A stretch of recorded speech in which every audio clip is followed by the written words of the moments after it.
नमस्कार सभी को।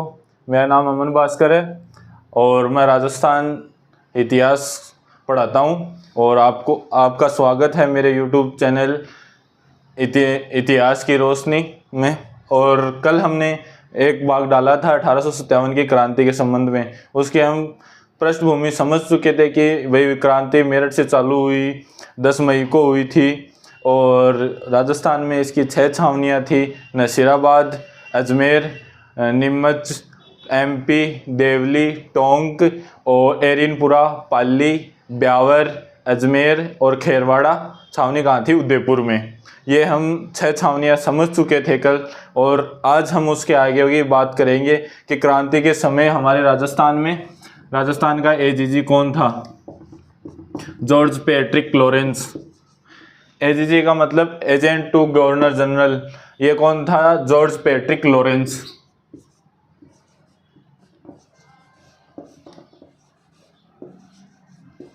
Patrick Lawrence. George Patrick Lawrence यहाँ का एजीजी था और जो गवर्नर था हमारा वो कैनिंग था 1857 की क्रांति के समय भारत का। और यहाँ पे जो AGG agent to governor general कौन था? राजस्थान का जॉर्ज पैट्रिक लॉरेंस। आज हम पहली क्रांति की बात करेंगे कि क्रांति की शुरुआत राजस्थान में कहाँ से हुई। वो थी नसीराबाद।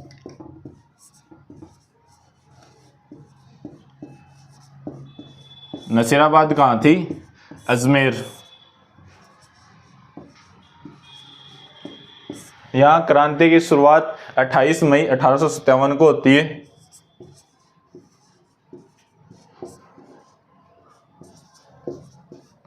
अब जाहिर सी बात है कि भाई यहाँ से क्रांति की शुरुआत क्यों हुई। तो कल हमने बात की थी जैसे कि यहाँ पे 15वीं बटालियन ने विद्रोह किया था। एनआई पैदल सेना थी, एनआई।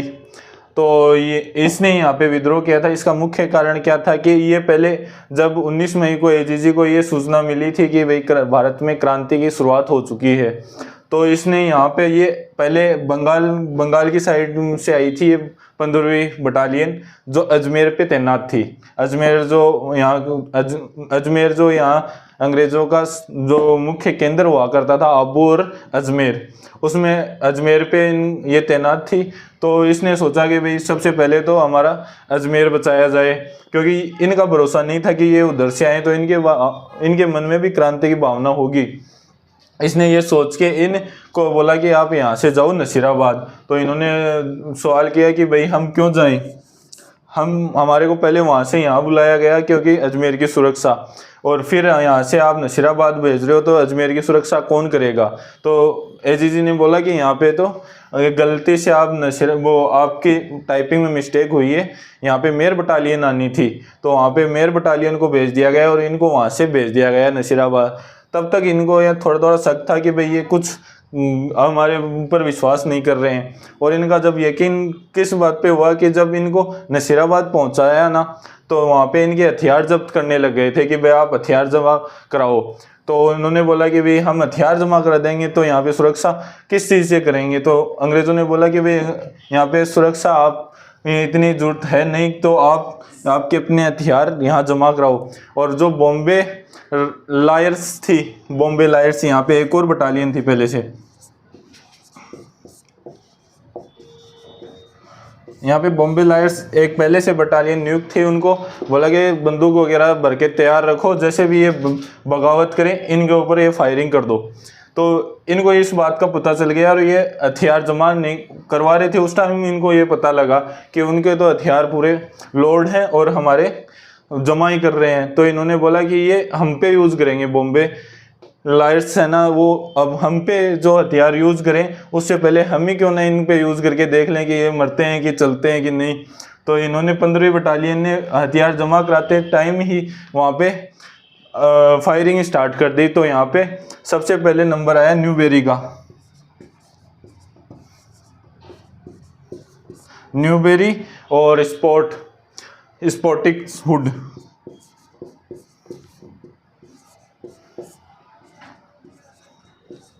स्पॉटिक हुड ये दोनों के फायरिंग हुई तो इन दोनों की ऑन द स्पॉट ही मर गए थे ये।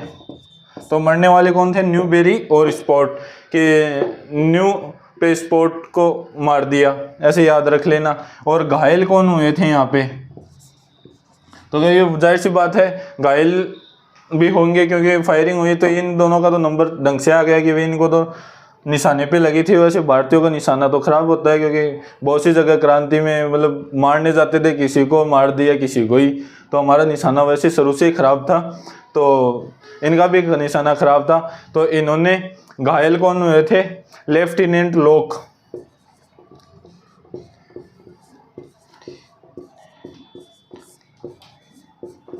लेफ्टिनेंट लॉक और कैप्टन हार्डी।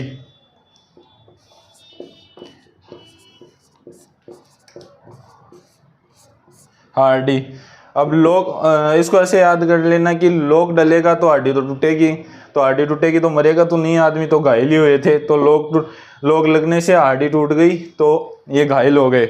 और इसमें एक बाद में जो बचे हुए थे, जैसे ये बॉम्बे लायर्स थी, ये अंग्रेज़ों की तरफ थी, तो बाकी जो सैनिक थे, मतलब अंग्रेज़ों के जो परिवार वाले थे, जो भी थे, उनको यहाँ से बोला कि आप यहाँ से भाग जाओ, यहाँ हम संभाल लेंगे। तो उनको निकाल रहे थे, तो उस टाइम वहाँ से चप्पलें लेके हाथ में भाग रहे थे अंग्रेज़ कि कौन आगे जाएगा।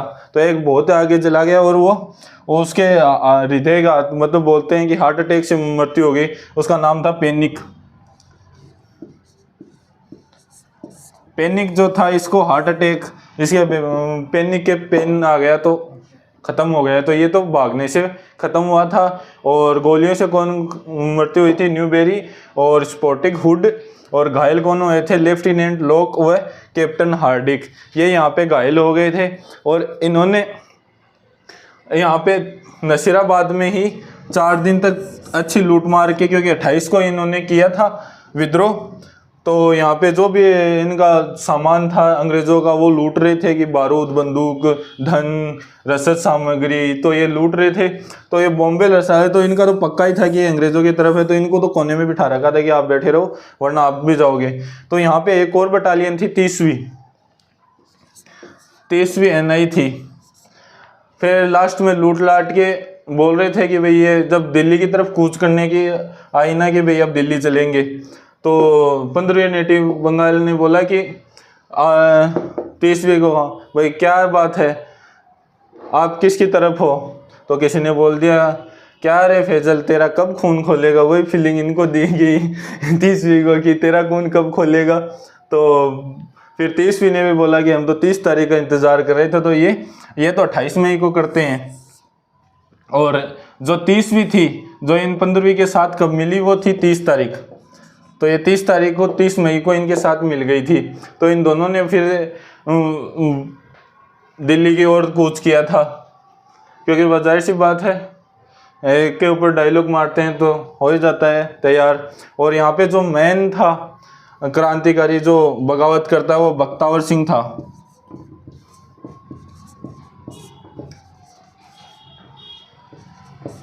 बगावत किसने की? बख्तावर, वैसे याद रख लेना। तो ये याद रह जाएगा कि बगावत किसने की? बख्तावर सिंह ने। कब की? नसीराबाद में क्रांति कब हुई? 28 मई 15वीं नेटिव इन्फेंट्री ने की थी, बंगाल ने। और कौन था इसका नेता? बख्तावर सिंह। और यहाँ पे मरा कौन? न्यूबेरी और स्पॉटिक। और घायल कौन हुआ? लॉक डला तो हार्डी टूट गई। तो ये दोनों लॉक और हार्डिक मर गए। और पैनिक अटैक किसके आया? पैनिक के। तो ये पैनिक हृदयाघात से मर गया था। और जब 30वीं इन्फेंट्री कब इसमें शामिल हुई? वो 30 को। फिर ये दिल्ली की तरफ कूच करते हैं और 18 जून को ये दिल्ली पहुंचते हैं बहादुर जफर के पास। अब आपका मन में ये सवाल आ रहा होगा कि सब ये अजमेर से सीधा दिल्ली बहुत दूर है, ये अजमेर ही चले जाते नसीराबाद से सीधा, क्योंकि नसीराबाद जो थी वो अजमेर के पास थी। और अजमेर का क्या था? अंग्रेज़ों का यहाँ पे मेन केंद्र था। और अगर उस दिन ये 15वीं इसके अजमेर, दिल्ली ने जाके अजमेर चली जाती तो यहाँ पे मेन केंद्र, क्योंकि यहाँ पे इनका पूरा गोला बारूद, सैनिकों की व्यवस्था यहाँ पूरी थी, तो ये यहाँ क्यों नहीं गए? तो ये इसका एक जाहिर सा कारण है, क्योंकि मुगल बादशाह को घोषित कर दिया था शासक। तो इनके हुआ कि भाई आज तो हम ये अंग्रेज़ों की हाज़िरी कर रहे थे, तो अंग्रेज़ों को हमारा नाम पता सब कुछ था। तो 2 दिन बाद में अगर बहादुर शाह जफर भारत का बन गया शासक, तो वो हमें पहचानेगा कैसे कि भाई हम उसके साथ थे कि नहीं थे। तो एक तो ये भी मन में था कि बाबा हम थोड़ा सा आगे चलो, वह फीलिंग दे रहा। तो ये फिर वहाँ न जाके यहाँ गए, और इनको ये डर भी था क्योंकि अंग्रेज़ों का जो मेन केंद्र था वो अजमेर था। तो ये इनको जाहिर सी बात थी कि भाई अजमेर ऐसी छोटी मोटी जगह तो है नहीं जहाँ अंग्रेज़ों ने ऐसे ही छोड़ रखा होगा। यहाँ से पहले ब्यावर से बटालियन बुला ली थी, मेयर बटालियन यहाँ पे तैनात थी, और जो गुजरात से डिक्सन बटालियन थी वो भी यहाँ आ रही थी, कूच कर रही थी। तो इनको लगा था कि भाई हमारे से ज़्यादा संख्या होगी तो जीत भी नहीं पाएंगे, और जीत भी नहीं पाते क्योंकि ये मेन केंद्र था अंग्रेज़ों का। फिर ये यहाँ से कूच करते हैं। हालांकि अंग्रेज़ों को तो ये पता था कि लूट लेंगे, क्योंकि उस टाइम ये बटालियन पूरी पहुँची नहीं थी, थोड़े सैनिक थे। तो जैसे ही ये कूच कर रहे थे तो अंग्रेज़ों को पता लगा कि भाई अजमेर से अब 10 किलोमीटर ही दूर हैं। तो ये तो अंग्रेज़ तो सब बॉम्बे महाराज आज बचा लियो, निहाल सल्टावेंगा। तो फिर ये बहादुर शाह जफर के पास चले गए थे 18 को। तो ये हमारी थी नसीराबाद। अब दूसरी कौन सी पढ़ी थी हमने? नीमच। चलो नीमच में क्रांति करवाते हैं।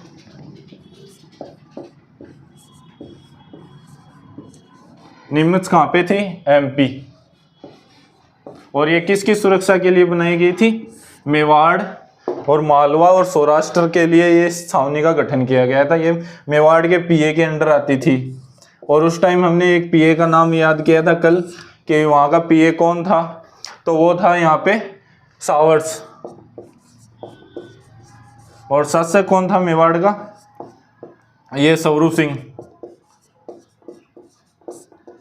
क्योंकि नहाने से स्वरूप हो जाता है आदमी, तो सावर लेके स्वरूप सिंह स्वरूप हो गया, ऐसे याद कर लेना। तो ये इसके अंडर आती थी कि भाई एमपी मेवाड़ के अंदर आती थी, और इसका मेन अधिकारी कौन था? मेवाड़ का पीएस सावर्स। तो यहाँ पे भी जाहिर सी बात है क्रांति होने की संभावना थी। तो यहाँ पे एक एबोट नाम का अधिकारी था। अब ये देख लो आप, नसीराबाद में भी मेन जो कप्तान जनरल थे वो अंग्रेज थे, यहाँ पे भी अंग्रेज ही हैं। हमारे भारतीयों को तो यहाँ पे बनाते ही नहीं थे। उनको पता था कि भाई ये तो कभी दिन में लड़ाई होगी तो शाम को फायरिंग कर देंगे, तो टेंट में फायरिंग करने वाले आदमी भी हैं। तो वैसे आदमी थे ये। तो ये अंग्रेज हमको अपने से नीचे रखते थे क्योंकि पता था कि भाई ये कुछ भी कर सकते हैं। तो भाई एबोट यहाँ का अधिकारी था। इसको पता लगा कि भाई 28 मई को अपने नसीराबाद में क्रांति हो गई, भारत में पहले ही हो गई थी। तो इसने सभी सैनिकों को कहा सब लाइन में, ठाकुर सब लाइन में आ जाओ। तो बोले क्यों? बोले आओ। तो श्रीजनाबाद में सब आए ना। तो उससे वफादारी की सौगंध खिला रहा था कि हम अंग्रेज़ों के वफादार रहेंगे, और वो तो ऐसे कि बलिदान मांगोगे तो बलिदान देंगे, वो फीलिंग दिवा रहा था। तो इसमें से एक सैनिक, इन्हीं में से एक सैनिक था मोहम्मद अली बेग।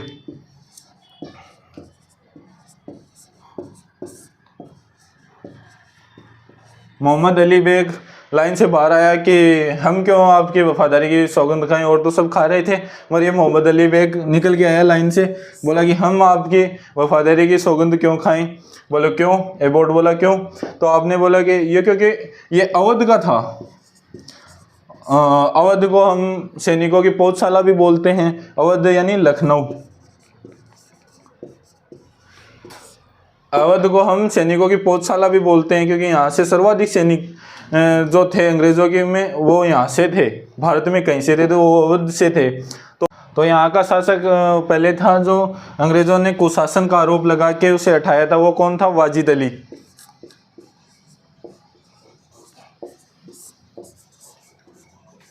वाजिद अली यहाँ पे पहले शासक हुआ करता था। तो मोहम्मद अली बेग ने कहा कि आप हमारे प्रति वफादार कब रहे? बोले क्यों? क्योंकि आपने अवध में वाजिद अली शाह को कुशासन का आरोप लगा के उसको हटा दिया था, तो भाई हम क्यों आपके प्रति वफादार रहे? तो एबोट ने इसे समझा के कि भाई शाम को तेरे को ज़्यादा भत्ता दूंगा, पीने के लिए दारू दूंगा, लालच दे के इसे साइड में करता है कि भाई तू साइड में आ गोपचम। तो इसको लेके गया, फिर इसको तो कैसे जैसे शांत करवाया। फिर 3 को आया क्योंकि वो वहाँ पे 28 को, इनको 30 के समथिंग, 30 मई के समथिंग इनसे वो सौगंध खिला रहा था। 23 मई को इनके प्रति सौगंध ख्वाजा की वफादारी के तो ये कर देता है। फिर इसको तो शांत करता है कैसे जैसे। फिर सभी सैनिकों में अफवाह फैली कि भाई ये तो बोल रहा था, सच्ची बोल रहा था, हमारे राजाओं के साथ इन्होंने ऐसे ऐसे किया। तो इसमें से एक सैनिक और सामने आया 3 जून को, हीरा सिंह। 3 जून को हीर सिंह सामने आया और उसने क्रांति कर दी, क्योंकि बाद में बातचीत होने लग गई थी तो इसको तो शांत करा दिया। मगर हीर सिंह था, उन सब में बातचीत होके फिर बोले कि हम तो क्रांति करेंगे। तो इन्होंने हीर सिंह के नेतृत्व में क्रांति कर दी। उसके बाद में मोहम्मद अली बेग था ना, वो भी साथ में आ गया। तो अंग्रेजों ने इनसे पूछा भाई आपने तो सौगंध खाई थी। तो हीर सिंह ने बोला अंठी भी कोई नाम की चीज जो है हमारा कन। तो बोला कि हम तो अंठी करके बैठ गए थे कि हम हालात बदल गए, जज्बात बदल गए, वक्त बदल गया, वैसे फीलिंग दे दी थी हीरा सिंह ने। एबोट तो देखता रह गया।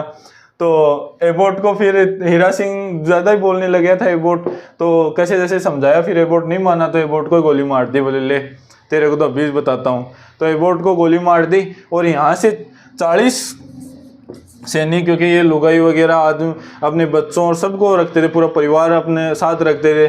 तो इसमें से 40 सैनिक थे ना, वो डूंगला गांव था मेवाड़ का।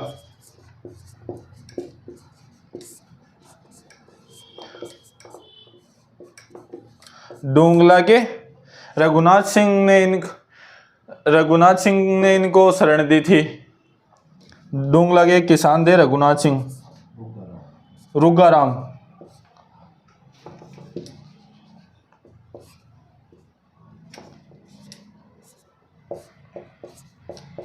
रुगाराम थे यहाँ के किसान डूंगला में, इन्होंने इनको शरण दी थी। तो अंग्रेजों को फिर भी विश्वास नहीं हो रहा था।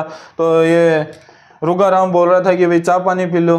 अंग्रेज तो वैसे हाफला घाप रहे थे कि भाई वहाँ से कैसे जैसे बच के आए हैं, ये पता नहीं ये अकेला ही सल्टाएगा कोई जहर जार मिला के। तो इन्होंने फिर विश्वास, फिर भी इसने इनको रखा था कैसे जैसे समझा के। फिर मेवाड़ का जो पीए था सावर्स को ये पता लगा कि डूंगला में रुगानाथ ने इनको शरण दे रखी है, तो ये यहाँ से इनको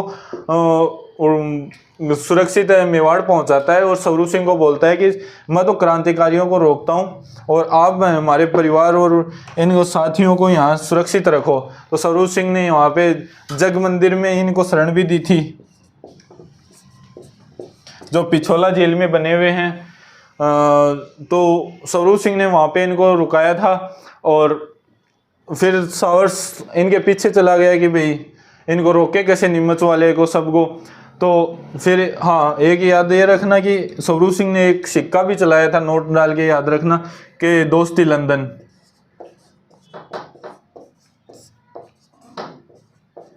दोस्ती लंदन नाम से सिक्का भी चलवाया था और इनको जग मंदिर में पूरा व्यवस्था से इनको रखता भी है, सुरक्षित भी रखता है। और ये बाद में सावर्स लिखता भी है कि उस टाइम स्वरूप सिंह अगर साथ नहीं देता तो शायद हम हमारे साथियों को खो भी देते थे। और ये फिर भी डरे हुए थे कि भाई कुछ हो जाएगा। फिर ये स्वरूप सिंह शाम को इनसे मिलने भी जाता है कि भाई इनको संभालें, तो उनको कैसे जैसे ये संभालता है। और इसने स्वरूप सिंह ने दोस्ती लंदन नाम से भी सिक्के चलाए थे, ये भी याद रखना। और एक स्वरूप शाही सिक्का भी स्वरूप सिंह का है, वो भी याद रख लेना, साथ ही नोट डाल के नीचे लिख लेना। तो फिर ये नीमच वाले सैनिक फिर शाहपुरा पहुंचे। शाहपुरा का शासक था लक्ष्मण सिंह। शाहपुरा भीलवाड़ा में पड़ता है।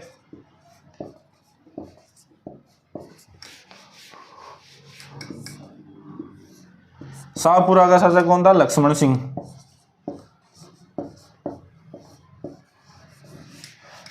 लक्ष्मण सिंह ने इन सैनिकों को रसद सामग्री अंग्रेजों के विरुद्ध, क्योंकि अंग्रेजों के प्रति वफादार रहने की इन्होंने सौगंध खाई थी और संधि भी इसी बात पे हुई थी कि आपका दुश्मन हमारा दुश्मन, हमारे दुश्मन को आप शरण नहीं दोगे, और इसी बात पे हुई थी। मगर लक्ष्मण सिंह ने इन नीमच वाले सैनिकों को अपने पास रखा और उनको रसद सामग्री भी प्रदान करवाई थी और इनको यहाँ पे पूरा सुरक्षित माहौल भी दिया था। फिर यहाँ से नीमच से ये आगे बढ़ते निम्बाएड़ा, जो टोंक के अंडर आता था कोई टाइम पे। तो ये लक्ष्मण सिंह से यहाँ से कूच करते हैं और आगे निम्बाहेड़ा में पहुंचते हैं। निम्बाहेड़ा को कहाँ पे थी? टोंक में। टोंक का शासक तो अंग्रेजों के समर्थन में था, लेकिन वहाँ की जनता थी, उन्होंने इसका जन स्वागत किया था नीमच के सैनिकों का। ये रसद सहायता तो किसने की थी? सहायता तो शाहपुरा के लक्ष्मण सिंह ने की थी। और जन स्वागत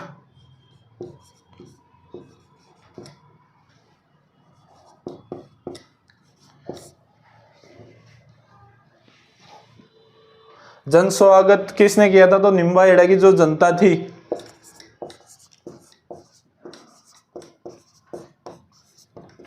निम्बाहेड़ा उस टाइम, अब तो ये चित्तौड़ के अंडर आता है, मगर उस टाइम टोंक रियासत थी ना, उसका एक क्षेत्र हुआ करता था निम्बाहेड़ा। तो उसकी जनता ने इसका जन स्वागत किया था। तो कोई भी पूछ ले कि सहायता किसने की थी, तो शाहपुरा का लक्ष्मण सिंह। और जन स्वागत कहाँ पे हुआ? निम्बाहेड़ा टोंक के अंदर। तो ये याद रखना। फिर इससे आगे बढ़ते हैं और आगे बढ़ के फिर देवली अपने छावनी पड़ी थी, वहाँ पे ये पहुँचते हैं। वहाँ पे अन्य जो देवली के जो सैनिक थे वो भी इनके साथ हो जाते हैं कि तो कोई पूछे प्रत्यक्ष रूप से क्रांति कहाँ हुई थी, वो तो देवली थे।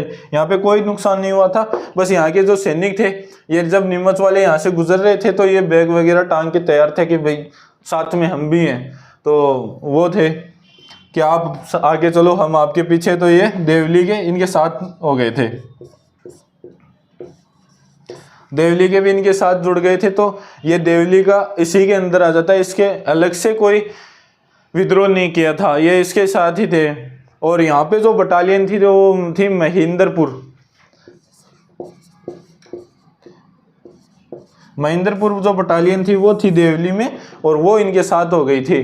फिर ये दिल्ली चले जाते हैं। जाहिर सी बात है, दिल्ली में वही बात है, बहादुर शाह जफर के प्रति सम्मान, व्यवहार, हाजिरी देना, सब कुछ। तो ये याद रखना कि वे सहायता तो किसने की थी? लक्ष्मण सिंह ने। और जन स्वागत क्या होता है कि बाहरों फूल बरसाओ, वही फीलिंग कि स्वागत करेंगे, आओ तिलक वगैरह वगैरह निकालेंगे, डांस वगैरह पेश किया जाए, वो फीलिंग थी इनके साथ। तो फिर ये नीमच होगा, फिर आएगा एरीनपुरा।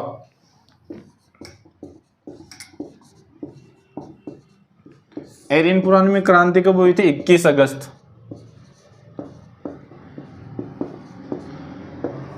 ये 21 अगस्त 1857 को यहाँ पे क्रांति हुई थी। एरीनपुरा छावनी किसके लिए बनाई गई थी? हमने कल भी बात की थी। ये मारवाड़ और आबू को सुरक्षा प्रदान, और एरीनपुरा आबू के बहुत पास था। और हमने पढ़ा था कि भी 1845 में यहाँ आबू को इस केंद्र बना दिया था अंग्रेजों ने। तो आबू एक महत्वपूर्ण केंद्र होने के कारण यहाँ पे सैनिक सहायता ज़्यादा चाहिए थी, इसके कारण इनको यहाँ पे एरीनपुरा छावनी बनाई थी, ताकि हमारे मुख्यालय वगैरह को अच्छी सुरक्षा प्रदान की जाए, कि वरना अलग से कोई सेना बुलाए जाएंगे तो उसमें टाइम लगेगा, और इसने में तो यहाँ पे कुछ भी हो सकता है। तो यहाँ पे इस कारण यहाँ पे एरीनपुरा में छावनी बनाई गई थी। तो इसके सैनिक थे, उन्होंने 21 अगस्त 1857 को क्रांति की थी। नेतृत्व शीतल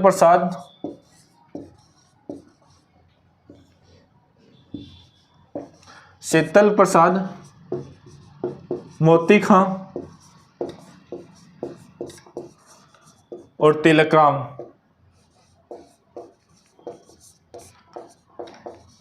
तिलकराम के नेतृत्व में ये क्रांति हुई थी। और ये याद रखना, एरीनपुरा में ये सैनिक नहीं थे, ये प्रशिक्षण के लिए आबू गए हुए थे कुछ सैनिक, इसके आधे सैनिक आबू भेजे हुए थे प्रशिक्षण के लिए। तो ये वहां पे क्रांति करते हैं, एरीनपुरा में नहीं करते।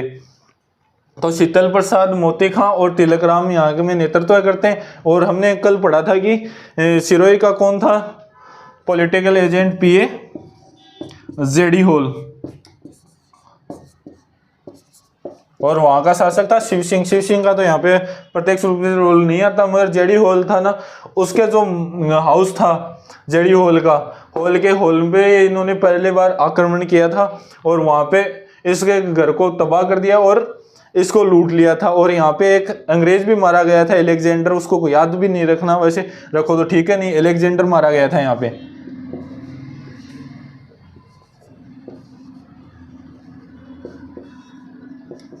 अलेक्जेंडर यहाँ पे मारा गया था और जेडी होल के घर को तबाह कर दिया। फिर यहाँ से जो आबू में हुआ था, ये आबू से ये बाकी साथियों के पास आते हैं, वहाँ से जो माल मत्ता मिला वो लेके एरिनपुरा छावनी में आते हैं इनके बाकी साथियों के पास, और ये नारा देते आ रहे थे, चलो दिल्ली मारो फिरंगी के नाम से नारा दे रहे थे। और एरिनपुरा में ये फिर आए, पहुँचे तो बाकी साथियों को जगाया कि भाई जगो, उठो। बोले क्या हुआ? बोले हमने क्रांति कर दी। बोले क्या होती है? बोले रास्ते में बताएंगे, अभी टाइम नहीं है, दिल्ली जाना है। तो इन्होंने उसको भी लूटा, एरिनपुरा की छावनी को पूरी तरह से लूटा। फिर यहाँ से आगे की ओर कूच कर रहे थे। चलो हम इसकी यहाँ पे एक बार ड्रॉप करते हैं, क्योंकि इसका एक और भाग है, वो पहले इसको फिर इन दोनों को इंक्लूड करेंगे। उस टाइम जोधपुर का शासक कौन था? तख्त सिंह।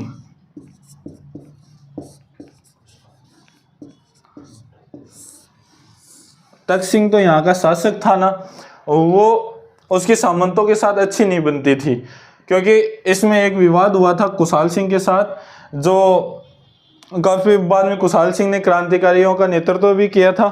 तो एक ठिकाना था इनका भी थोड़ा, वो आउआ के कुशाल सिंह ने इन क्रांतिकारियों का नेतृत्व किया। तो हमारी जाहिर सी बात है कि आउआ क्यों और क्यों नहीं किया। तो बिथोड़ा था पाली के अंदर एक ठिकाना है इसका,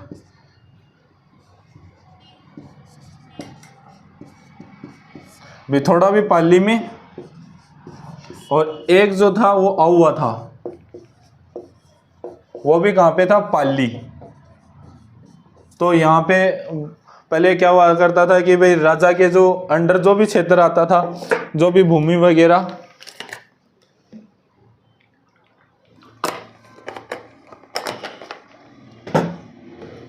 राजा के अंदर दो जो भी जमीन वगैरह जो भी क्षेत्र आता था उसको दो भागों में बांटते थे ये।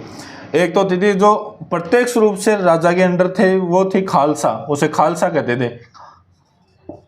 और एक जो इनके भाइयों और इनके राज परिवार के जो सदस्य हैं या कोई से मतलब इनके राजा की सहायता की थी किसी आदमी ने, उसका अच्छा योगदान था, उसे दिया जाता था। उसे हम बोलते थे जागीरदार, जागीर भूमि। ये राजा के उस टाइम की प्रशासनिक व्यवस्था थी कि राजा के अंदर जो भूमि आती थी उसको दो भागों में बांटता था, एक खालसा एक जागीर। खालसा तो प्रत्यक्ष रूप से शासक के अंदर आती थी, यहाँ पे कोई नहीं होता था। दूसरी थी जागीरदार, जो उनके राज परिवार, क्योंकि जाहिर सी बात है कि एक राजा के 2-3 पुत्र होते थे, तो उनसे बड़ा पुत्र जो योग्य पुत्र होता था उसे शासक बना दिया जाता था, और बाकी अन्य थे ना उनको अलग अलग ठिकाने जो दे दिए जाते थे, तो उनको जागीर कहते थे कि उनको जागीर दे दी। उनको क्या बोलते थे? सामंत या जागीरदार या ठाकुर। तो ये था। तो बिथोड़ा का जो सामंत था वो उसके मृत्यु होने के बाद में उसका कोई उत्तराधिकारी नहीं था। तो अगर कोई ठिकाने का वो सामंत मरने के बाद में उसका कोई उत्तराधिकारी नहीं होता था ना, तो उसका निर्णय फिर वहाँ क्या हो कि वो या तो खालसा भूमि होगी या वहाँ पे कोई अन्य नियुक्त होगा, वो राजा तय करता था कि वहाँ पे कौन बनेगा। तो बिथोड़ा का वहाँ का सामंत था वो मर गया, किसी कारणवश मर गया और उसका कोई उत्तराधिकारी नहीं था। तो इस कारण यहाँ पे शासक ने यहाँ कांजी नाम से, तख्त सिंह ने यहाँ पे कांजी नामक व्यक्ति को नियुक्त किया था। तो ये बहुत छोटा ठिकाना था और ये आउआ बहुत बड़ा था और दोनों की सीमा लगती थी। तो आउआ का था कुशाल सिंह।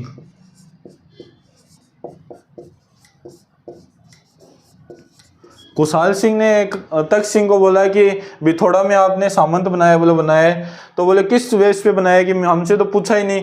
और कांजी को किस बेस पे बनाया? कि हमसे तो पूछा भी नहीं, और भाई क्यों बनाया, और अन्य सामंतों से भी नहीं पूछा।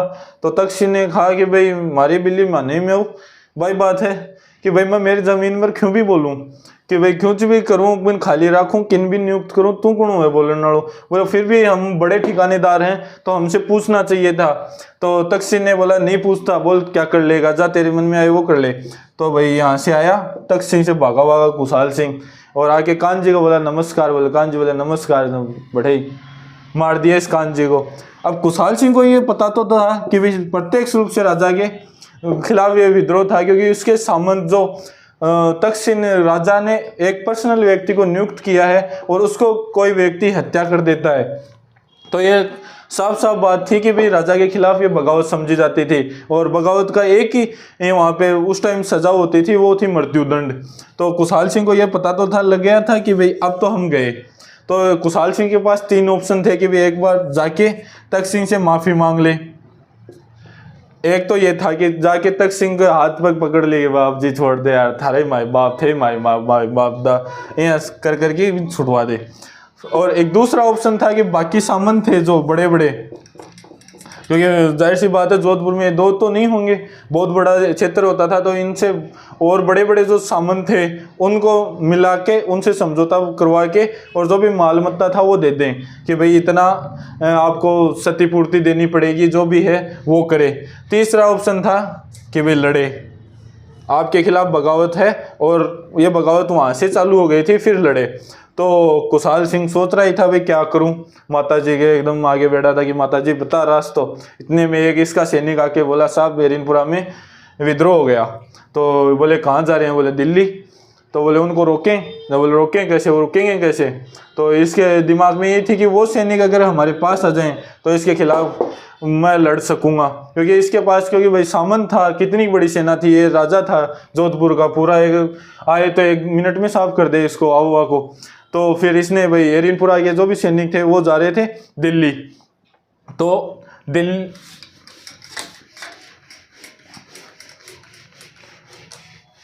तो ये दिल्ली जा रहे थे एरिनपुरा के जो भी सैनिक थे। तो इनको बीच में यहाँ पे खेरवा पड़ता है, पाली खेरवा में कुशाल सिंह चंपावत आगे जाके पहुंच गया।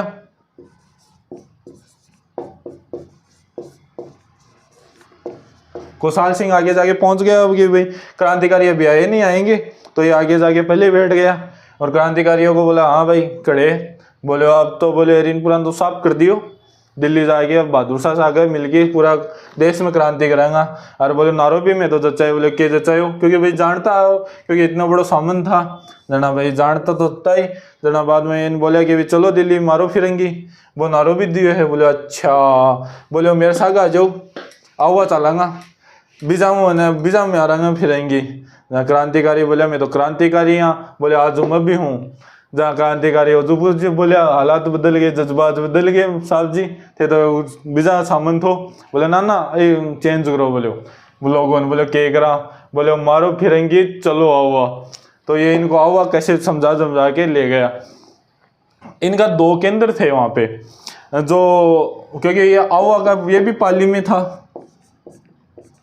जाहिर सी बात है।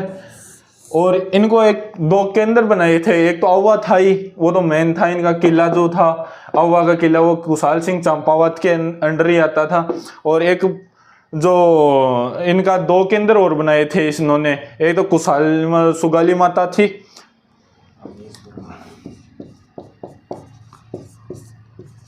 सुगाली माता का मंदिर, एक कामेश्वर महादेव का मंदिर और था।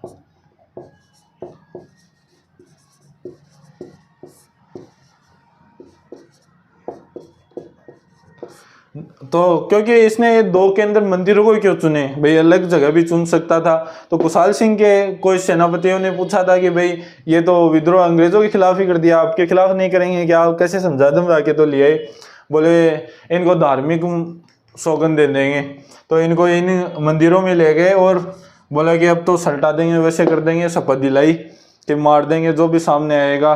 तो अब कुशाल सिंह ने 2 बड़ी ताकतों के सामने बगावत कर दी थी। एक था राजा मारवाड़ का, क्योंकि उस कान जी को मारा था ना, तो वो तो पहले से चल रही था। तख्त सिंह सोच रही था भाई क्या सजा दूं इसको। तो फिर वो पता लगा कि भाई एरिनपुरा वाले सैनिक भी आ गए। तो जाहिर सी बात है राजा को पता लगा भाई सैनिक कमज़ोर है हमारे, इतनी बड़ी टुकड़ी कहाँ से लाएं। और इसके फिर एरिनपुरा वाले शामिल हुए तो इसने अंग्रेज़ों के खिलाफ भी विद्रोह कर दिया। तो इसको ये पता तो चल गया था कि 2 बड़ी ताकतों से एक साथ मुकाबला करना पड़ेगा।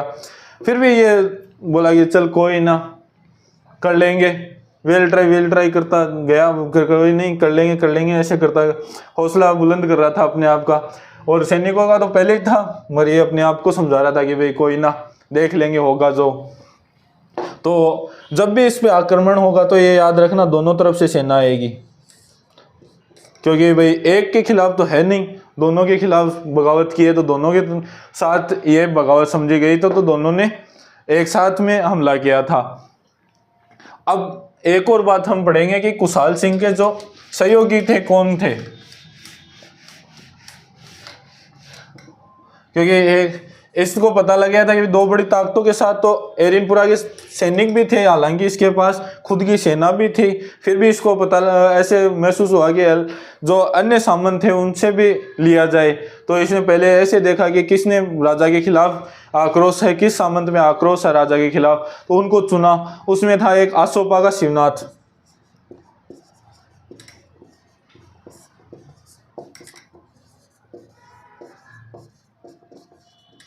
एक तो ये था, एक था लांबिया का पृथ्वी सिंह,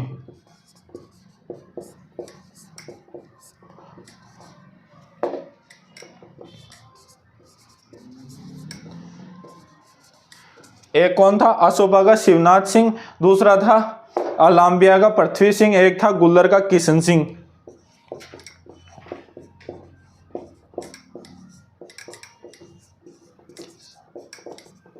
किशन सिंह, तो तीन तो ये हो गए, और एक था आलनियावास का अजीत सिंह।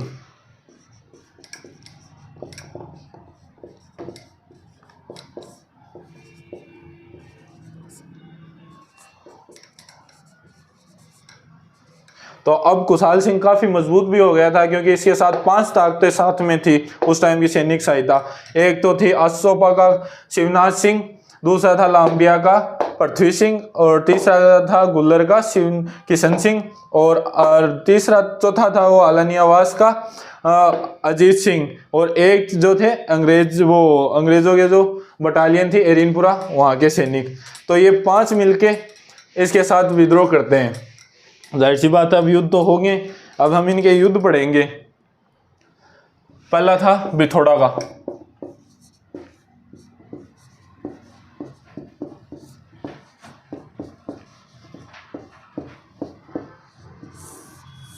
ये कब हुआ था, 8 सितंबर 1857। अब भाई चारों तरफ बातचीत हुई कि भाई क्या किया जाए, इसने तो विद्रोह कर दिया। तो भाई राजा ने बोला उधर से आप सेना भेजो, थोड़ी सेना मेरे पास है वो भेज दूंगा, क्योंकि इसके राजा तख्त सिंह था, उसको इसके ऊपर बहुत ज़्यादा गुस्सा आ रहा था। तो एक तरफ था कुशाल सिंह,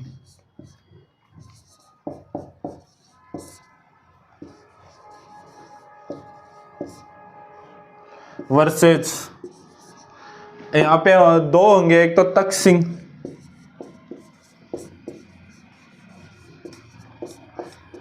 एक इनका सहयोग, क्योंकि अंग्रेजों की जो बटालियन थी वो भी इनके साथ थी, तो अंग्रेजों का जाहिर सी बात है एक और अंग्रेजों की सेना भी होगी। तो कैप्टन हिथकोट, और तख्त सिंह ने खुद नहीं आया था, इसके 2 सेनापति आए थे। एक तो था कुशलराज सिंधवी, एक जो किलेदार था जोधपुर के मेहरानगढ़ जो था उसका किलेदार था ओनाल सिंह। ओनाल्ड सिंह, तो ये 2 सेनापतियों को नियुक्त करके तख्त सिंह ने अपनी जो मारवाड़ की सेना थी वो भेजी, और अंग्रेजों ने किसके के नेतृत्व में भेजी, वो थी हिथकोट की। वर्सेज एक तरफ था कुशाल सिंह और उनके जो बाकी साथी एरिनपुरा के जो थे वो। इस युद्ध में कुशाल सिंह की जीत होती है। ओनाल कुशलराज ये कुशल था दौड़ने में, तो ये तो चप्पलें हाथ में लेके हाथ में चप्पलें लेके भागा कि जितनी स्पीड हो सके उतनी स्पीड से भागूंगा, आज तो किसी के हाथ नहीं आऊंगा। मगर ओनाल्ड सिंह ये ओढ़ के वहीं सो गया, भाई अपन तो ठीक है अब तो परमात्मा को प्यारे, तो ये तो यहाँ मारा गया था। और ये कुशलराज तो वहां से दौड़ा और सीधा तख्त सिंह के पास पहुंचा, मतलब महाराज बचा लिया, आज तो बाग में बागेड़ो आयो। थू था पानी तो पा दो यो तो बच गो हितकोट बड़ी भाग्यो अजमेर का नहीं कि साहब भागो मारेंगे आज तो ये हमारा था बिथोड़ा का युद्ध 8 सितंबर 1857 कुशाल सिंह चंपावत वर्सेस तख्त सिंह प्लस कैप्टन हितकोट। तख्त सिंह स्वयं नहीं आया था, ये जरूर ध्यान रख लेना। इनके दो सेनापति आए थे, कुशलराज सिंधवी, ओनाल सिंह। कुशल तो कुशल था भागने में, तो ये तो दौड़ के भागा और ओनाल सिंह को वहीं उड़ा दिया, तो ये यहाँ मारा गया। अब भाई जाहिर सी बात है एक युद्ध हार गए, अंग्रेजों की सेना भी यहाँ थी और तख्त सिंह की पूरी सेना थी यहाँ पे, कुछ सैनिक बच के फिर भागे। लगभग तख्त सिंह की जो सेना थी इस युद्ध में काम आई, क्योंकि जाहिर सी बात है उसने ज़्यादा सैन्य सहायता भी अच्छी थी, अंग्रेजों के भी कुछ निक मरे गए थे, तो जाहिर सी बात अब दूसरा युद्ध भी होगा। दूसरा था काले गोरे का युद्ध।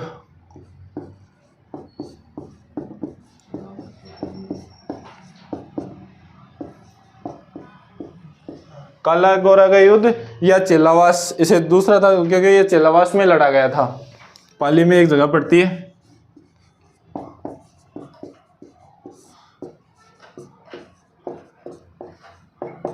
ये उसके जस्ट 10 दिन बाद में हुआ था, क्योंकि भाई चारों तरफ से सेना इकट्ठी हुई, जल्दी से जल्दी इसको निपटाना था, क्योंकि ये एक बहुत बड़ी चीज़ थी कि दो सेनाओं को मिलकर एक आदमी ने हरा दिया, क्योंकि जोधपुर की सेना थी उसमें अंग्रेज़ों का भी सैनिक सहायता थी। तो ये था 18 सितंबर, वही 1857। भाई वापस मैदान में, इधर वही अपना कुशाल सिंह चंपावत वर्सेज। अब राजस्थान का एजीजी था जॉर्ज पैट्रिक लॉरेंस। उसको इस बात का पता लगा कि भाई हमारे को तो बिथोड़ा के युद्ध में अंग्रेजों को तो बुरी तरह से कुटा, भाग भाग के मारा, क्योंकि ये कैप्टन हितकोट था, ये वहीं भाग के गया कि साहब बचा लो, 10-15 आदमी दो, मन बाउंसर दो, बचाओ आज तो आवे गए नु बाजो बाजो। तो भाई एजीजी स्वयं आया था इसमें, राजस्थान का एजीजी। ये एक बड़ी बात थी कि एक राजस्थान का AGG, agent to governor general, एक बहुत बड़ी अधिकारी के रूप में यहाँ नियुक्त था, वो स्वयं यहाँ युद्ध लड़ने आया था। कौन था? George Patrick Lawrence.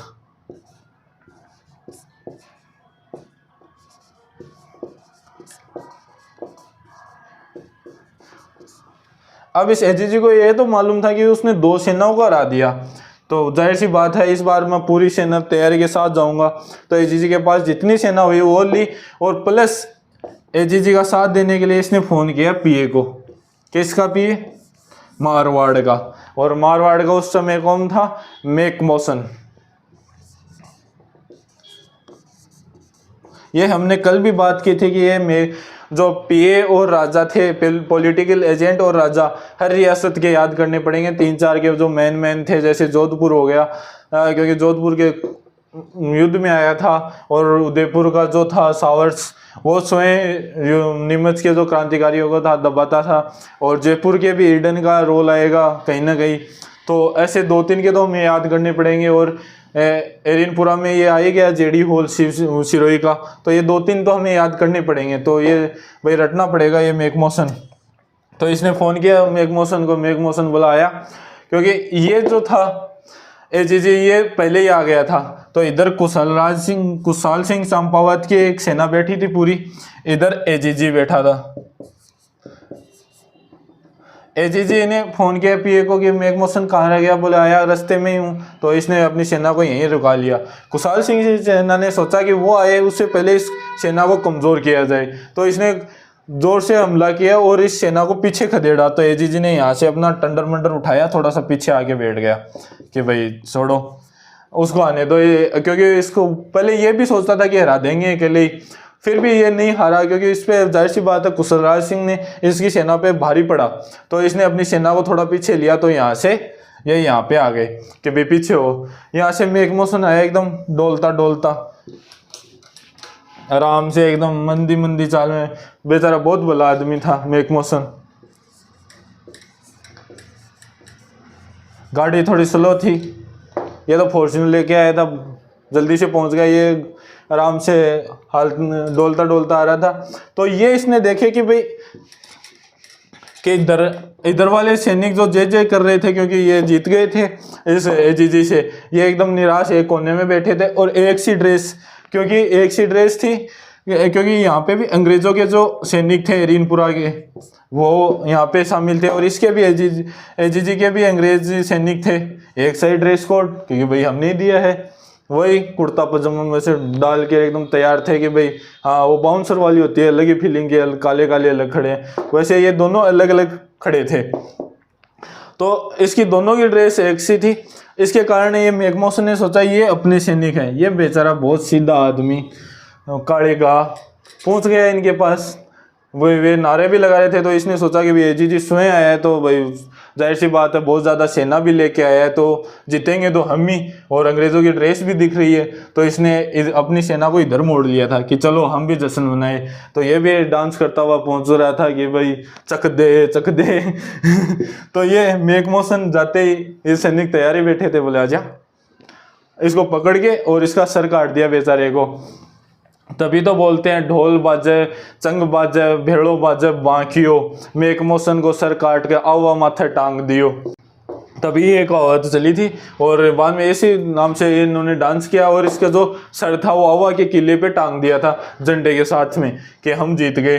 तो एजीजी ने देखा भाई मैकमोसन का सर धड़ से अलग किया है, तो ये यहाँ से खड़ा खड़ा ही देख रहा, तो इसके तो पैर फूल गए कि भाई भागो जितनी स्पीड हो उसने, ये इंसान तो नहीं है राक्षस है, क्योंकि इन्होंने इतनी बेरहमी से इसका सर काटा है। तो एजीजी तो यहाँ से भाग रहा है फुल स्पीड से, जितनी स्पीड पकड़ी जाए, ये सीधा अजमेर आगे टिका। जो मैकमोसन था इसकी एक बात जरूर याद रखना, इसकी यहाँ जोधपुर में मारवाड़ में अब भी इसकी समाधि बनी हुई है, जहाँ ये मरा था वहाँ पे एक रेबारी जाति होती है, आपको पता हो तो। रेबारी कौन सी होती है? जो ऊंट पालन वगैरह करते हैं, ये पश्चिमी साइड हमारे ज़्यादा पाई जाती है रेबारी जाति। उनका जो लोक देवता जो भूमिया जी बोलते हैं मारवाड़ी में, वो मैकमोसन था। अब इसका कारण भाई आप जाहिर सी बात है ये मन में सवाल आएगा कि एक अंग्रेज होके हमारी एक जाति थी उस रेबारी, उसका लोक देवता कैसे?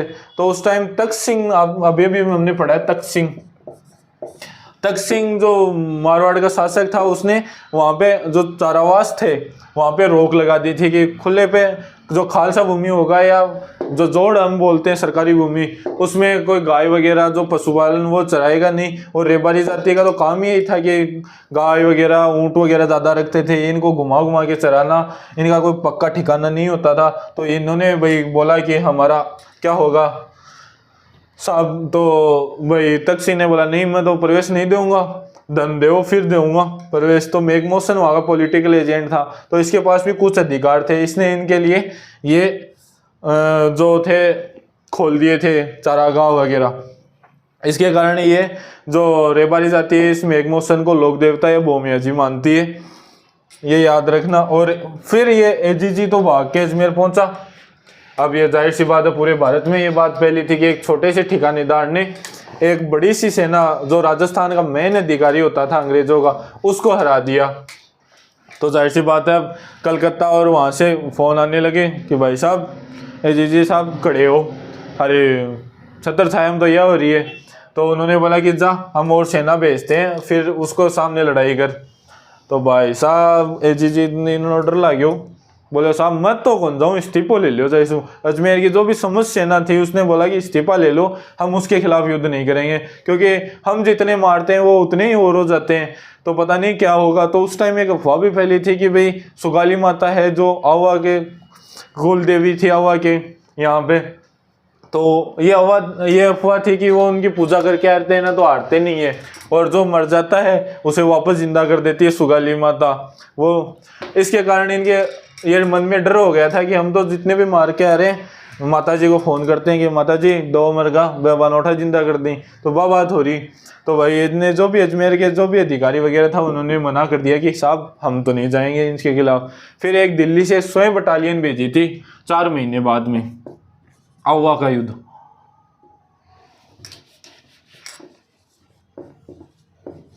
आवा का युद्ध, ये जो दिल्ली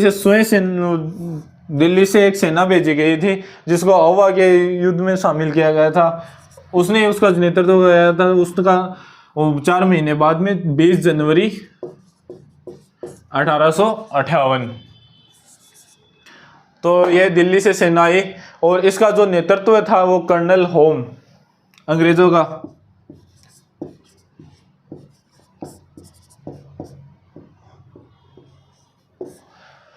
कर्नल होम्स था और इसके साथ जो तख्त सिंह था उसने बोला कि साहब थोड़ा बहुत मैं भी सहायता कर दूंगा, क्योंकि वही जाहिर सी बात है संधियों में ये बात हो चुकी थी। तो उसने एक अपने सेनापति को भेजा, हंसराज। हंसराज जो था, हंसराज जोशी, जोधपुर की तरफ से, जोधपुर की सेना का नेतृत्व हंसराज सैनी कर रहा था, जोशी कर रहा था और उसका होम्स।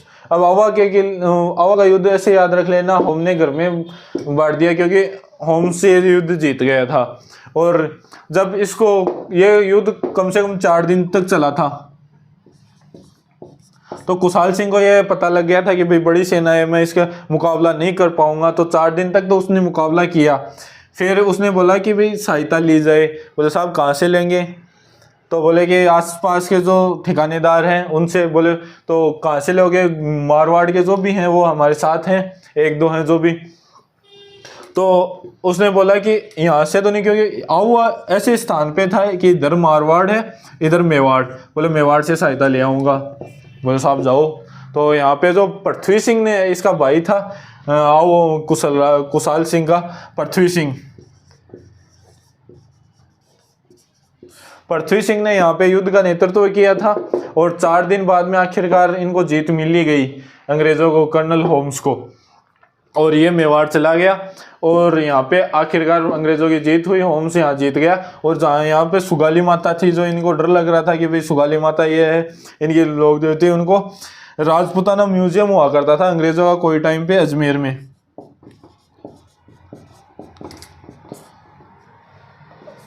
में। वहाँ ले गए उसको। फिर आज़ादी के बाद में हमने खुद ने संग्रहालय स्थापित किए थे। तो एक हमने वागड़ नाम से किया था, बागड़ नाम से किया था, वो था पाली के अंदर। शायद उस टाइम वसुंधरा राजे सिंधिया का कार्यकाल चल रहा था, उन्होंने इस मूर्ति को यहाँ पे स्थापित करवाया था। तो ये वागड़ से यहाँ, वो राजपूताना म्यूजियम से वागड़ लाई गई थी उनके टाइम पे, आज़ादी के बाद में। और ये सुगाली माता अगर कोई पूछे तो एक तो आवा की इष्ट देवी हो ही गई थी, एक इनके 10 सर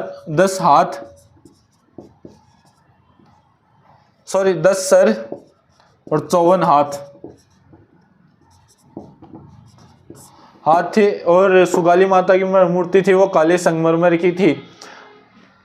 और ये कुशाल सिंह था, वो मेवाड़ चला गया था सहायता लेने के लिए। और सबसे पहले गया था कोठारिया के जोत सिंह के पास में, मेवाड़ का था कोठारिया का जोत सिंह। उसके बाद में जोत सिंह ने कहा कि मैं इतनी सहायता नहीं कर पाऊंगा, अंग्रेज़ों का मुकाबला भी नहीं कर पाऊंगा, तो साहब आप अलग कहीं शरण ले लो।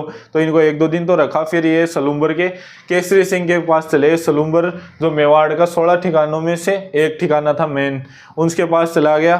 फिर उसने नीमच में 8 अगस्त 1860 में आत्मसमर्पण कर दिया था कि भाई सरेंडर करता हूँ, मैं तो जितना था वो कर लिया, अब मैं सरेंडर करता हूँ। तो इसके जांच के लिए अंग्रेजों ने एक टेलर आयोग का गठन किया गया।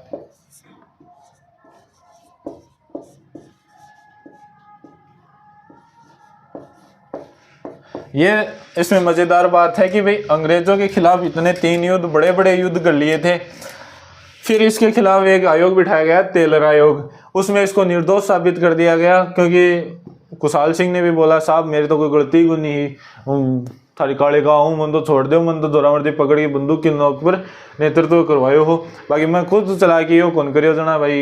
ये के खिलाफ कोई सबूत भी कौन मिल रहा, क्योंकि जाहिर सी बात है सह सैनिक खत्म भी हो चुके हैं, वही के खिलाफ कोई गवाही भी कौन दी के कारण इन्हें निर्दोष साबित कर दियो गयो। फिर निर्दोष साबित होने के बाद में ज़्यादा समय तक ये जीवित नहीं रहा था। ये 1864 में इसकी उदयपुर में मृत्यु हो गई, क्योंकि इसके जो मारवाड़ में इस पर प्रतिबंध था, तो ये उदयपुर में रहता था। तो 1864 में इसकी मृत्यु हो गई। काफ़ी एज भी 1857 में इसकी एज भी काफ़ी थी, इसके कारण तभी इसने आत्म तकसीम से माफ़ी वगैरह नहीं मांगी थी, क्योंकि भाई पता था अब कितने साल जीऊँगा, लड़के मरूँ इससे अच्छा है उनसे माफ़ी नहीं मांगूँ, लड़के ही मर लूँ। ठीक है, ओके, धन्यवाद मेरे को सुनने के लिए आज का दिन।